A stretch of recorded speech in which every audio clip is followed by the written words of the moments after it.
نساؤکم حرث لکم، تمہاری عورتیں تمہارے لیے بمنزلہ کھیت کے ہیں. حرث عربی میں کھیت کو کہتے ہیں. تو بمنزلہ کھیت کے ہیں. جیسے بیج ڈالا جاتا ہے کھیت میں اور اس سے پیداوار بڑھتی ہے، تو عورت کی جو ایک حیثیت ہے، نیچر نے جو اس کی ایک حیثیت متعین کی ہے، وہ بھی ایک نسل بڑھانے کا ذریعہ ہے، جس میں مرد کا جو اسپم ہے وہ بطور بیج کے ہے اور جو اولاد ہے وہ ایک پیداوار کی طرح ہے. تو اللہ نے یہ یاد رکھیں، اس آیت کو نا بہت سارے غیر مسلموں نے عورت کے خلاف بہت نیگیٹیوٹی پھیلائی ہے کہ دیکھو اسلام عورت کی توہین کرتا ہے، اس کو کھیتی سے تعبیر کرتا ہے. تو کچھ لفظ کسی اور زبان میں جب وہ جاتے ہیں نا تو وہ توہین کا معنی دیتے ہیں.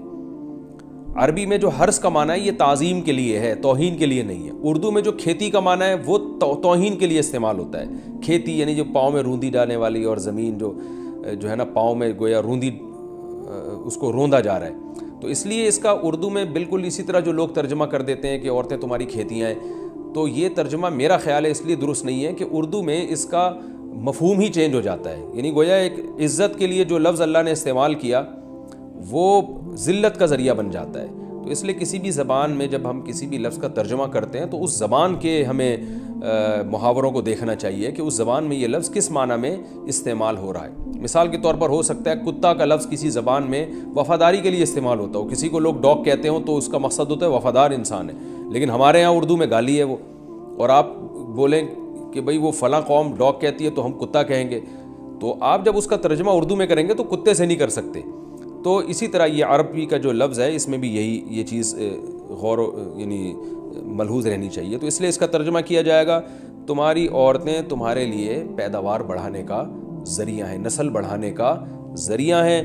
فاتو حرثکم، تم اپنے اس نسل بڑھانے کے ذریعے کے پاس آؤ، انا شئتم، جیسے چاہو، وقدموا لانفسکم، اور اپنے نفسوں کے لیے آگے بھیجو. یعنی اولاد کی نیت سے آیا کرو زوجہ کے پاس اور آخرت کے لیے انتظام کرو. یعنی اولاد پیدا کر کے جو تاکہ دنیا اور آخرت میں تمہارے لیے، فیوچر میں تمہارے لیے کام آئے.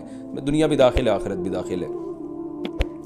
تو یہ آیت کا بھی ایک شان نزول ہے کہ صحابہ کرام تو چونکہ جو خواتین تھیں مکہ میں صدیوں سے وہ لوگ آباد تھے، ان کے سفر خاص طور پہ عورتوں کے سفر بہت ہی کم ہوا کرتے تھے. تو جب ہجرت ہوئی ہے اور جو ہے نا ہجرت کر کے بہت ساری صحابیات مدینہ آئی ہیں، تو مدینہ میں ان کے نکاح دوسری قوموں میں ہوئے، پھر انصار صحابہ سے بھی ہوئے. تو چونکہ تقویٰ تھا ان خواتین میں، للہیت تھی، تو بعض جگہ ایسے واقعات ہوئے کہ میاں بیوی کے جو آپس کا ریلیشن ہوتا ہے، ظاہر ہے وہ ہر قوم میں اور ہر جو ہے نا شخص کا مزاج دوسرے سے مختلف ہوتا ہے. تو بعض مردوں نے اس طرح سے اپنی زوجات کے ساتھ ہم بستری کی کہ ان خواتین کو پھر اشکال ہوا کہ پتہ نہیں اس طرح سے ہم بستری کرنا جائز بھی ہے یا نہیں ہے. تو انہوں نے نبی صلی اللہ علیہ وسلم سے یہ مسئلہ پوچھا کہ یا رسول اللہ، ہمارے شوہر ہمارے پاس اس طرح سے آتے ہیں تو کیا یہ جائز ہے یا نہیں. تو ان کے سوال کو بھی مبہم رکھا گیا اور قرآن نے اس کے جواب کو بھی کنایتاً بیان کیا، کیونکہ مسئلہ بظاہر حیا کے خلاف ہے.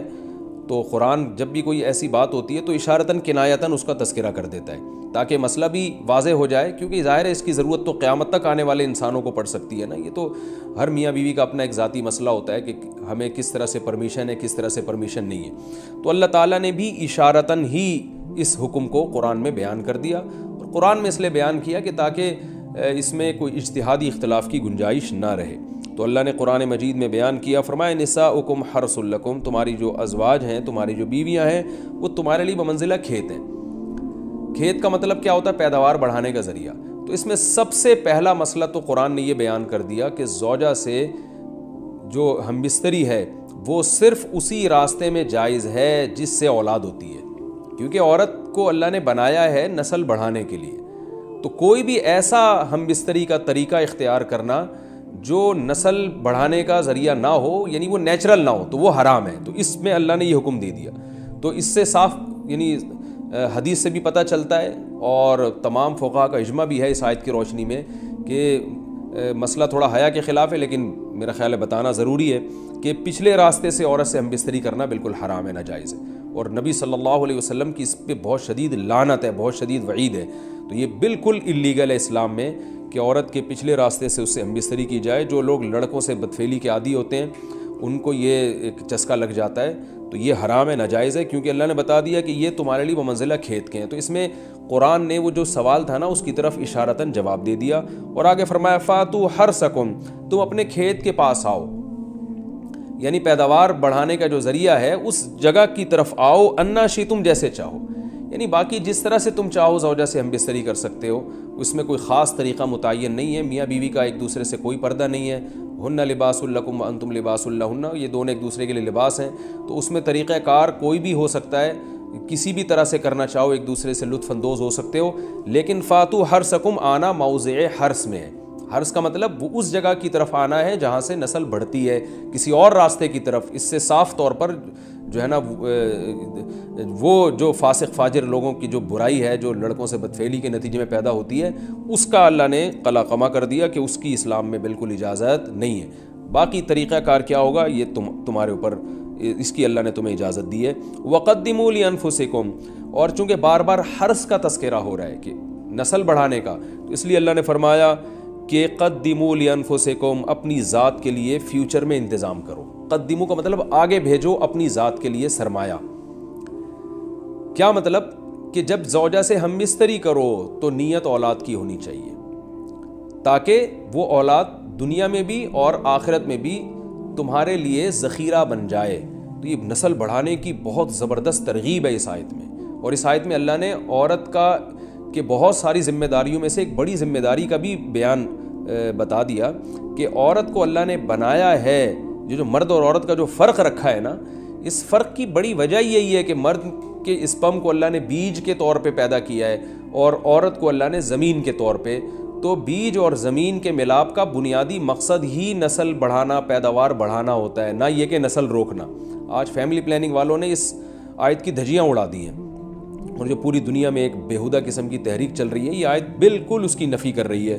اس لیے اللہ نے فرمایا اچھا، اللہ نے اس کا بھی جواب دے دیا کہ جو فیملی پلاننگ والے کہتے ہیں نا نسل بڑھنے سے تمہارا نقصان ہوگا، خرچے بڑھ جائیں گے، تو اللہ فرماتے ہیں قدموا لانفسکم، تمہارا فیوچر بن جائے گا، سنور جائے گا، کیونکہ اولاد پہ اتنی انویسٹمنٹ نہیں ہوتی جتنا اس کا آؤٹ پٹ ہوتا ہے۔ ان پٹ کم ہے، آؤٹ پٹ زیادہ ہے، انویسٹمنٹ کم ہے، اس کے جو پروفٹ ہے وہ زیادہ ہے، دنیا میں بھی اور آخرت میں بھی۔ تو اللہ نے فرمایا اپنے نفس کے لیے، فیوچر کے لیے انتظام کرو، بڑھاپے کے لیے انتظام کرو، تمہارے بیٹے ہوں گے، بیٹیاں ہوں گی، پوتے ہوں گے، نواسے ہوں گے، بہویں ہوں گی، یہ دنیا کا مستقبل اور آخرت کا مستقبل کیا ہے۔ جو عبداللہ بن عمر رضی اللہ تعالیٰ عنہ نے جب نکاح کا ارادہ ترک کیا تو آپ کی جو ہمشیرہ تھی حضرت حفصہ، انہوں نے فرمایا کہ نکاح کرو، تمہارے اولاد ہوگی